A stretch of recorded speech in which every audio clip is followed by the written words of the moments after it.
এরপরে প্রশ্ন হলো, আমি একজন যুবক, আমি সবসময় একজন নেককার মেয়েকে স্ত্রী হিসেবে পাওয়ার জন্য আল্লাহর কাছে দোয়া করি। কোন কোন আচার আচরণগুলো একটা মেয়ের মধ্যে থাকলে আমি বুঝতে পারবো মেয়েটা দিনদার? ভাই, প্রথম কথা হলো, যারা বিয়ে করেন না এখনো, আপনারা সবাই দিনদার জীবন সঙ্গিনী চান? হ্যাঁ, সবাই চান, মাশাআল্লাহ। তো এর জন্য নিজেকে আগে দিনদার হইতে হবে। নিজেকে আগে কি হইতে হবে? আপনি নিজে খারাপ থাকবেন, আপনার চরিত্র নষ্ট করবেন, ফেসবুকে ইনবক্সে হারাম সম্পর্ক করবেন, আর আশা করবেন যে আপনার ঘরে একজন ফেরেশতার মতো মেয়ে চলে আসুক। এটা কখনো বাস্তবসম্মত চাওয়া হতে পারে না। মনে রাখবেন, ভালো জীবন সঙ্গিনী চাইতে হলে আপনি নিজে ভালো হওয়ার চেষ্টা করতে হবে। এটা হলো প্রথম কাজ। আবার কেউ এখান থেকে সহজে যোগ বিয়োগ করে ফলাফল বের করেন না যে আমার যেহেতু চরিত্র ভালো না, অতএব আমার যে জীবন সঙ্গিনী আসছে এটারও মনে হয় চরিত্র খারাপ। এরকম সহজ সমীকরণের সুযোগ কিন্তু নাই। কারণ অনেক খারাপ মানুষকে আল্লাহ তাআলা ভালো মানুষ দিচ্ছেন না, দেন নাই। ফেরাউনের মতো খারাপ মানুষের ঘরে আসিয়ার মতো নেককার বিবি গেছে না, যায় নাই। অতএব আপনি খারাপ হলেও আপনার ঘরে আসা মেয়েটা ভালো হতে পারে।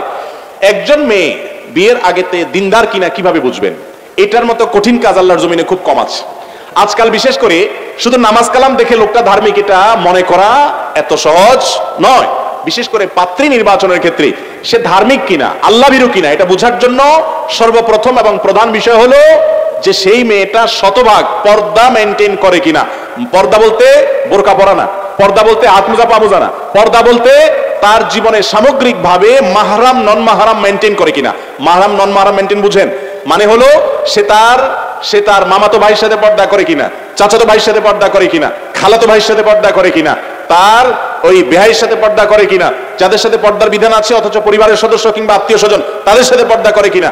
অনেক মেয়ে আছে বাহিরে বোরকা পরেন কিন্তু বাসা বাড়িতে আসলে পর্দার বালাই নাই। অনেক মহিলা বাহিরে পর্দা করেন, বাসায় এসে দেবরের সাথে পর্দা করেন না, এবং আত্মীয় স্বজনের মধ্যে যাদের সাথে পর্দা করতে হবে তাদের সাথে পর্দা করেন না। এটা কখনো সঠিক পর্দা হতে পারে না। একজন মেয়ের দিনদারিতার প্রধান দিক হলো তিনি আল্লাহর ফরজ বিধানটাকে বুঝে মানার চেষ্টা করেন, এক।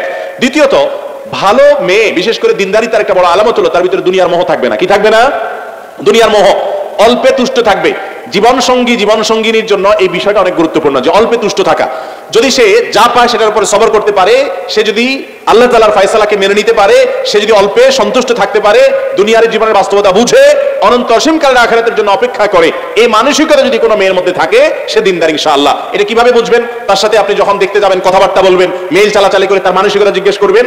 আর সবচেয়ে বড় বিষয় হলো এই মেয়েটাকে পার্সোনালি যারা চিনে তাদের মাধ্যমে ভেরিফাই করবেন যে সে আসলে মাহরাম নন মাহরাম মেনটেন করে কিনা। বিয়ের আগে সব পাত্রী ফেরেশতা থাকে, সব পাত্র ফেরেশতা থাকে, ঠিক না? ঠিক।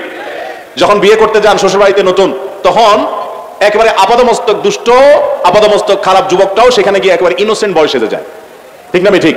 বিয়ের মজলিসে প্রত্যেকটা খারাপ মানুষ তার জীবনে বিয়ের মজলিসে যখন বসে তখন এত নম্র, এত ভদ্র, এত চুপচাপ, এত সে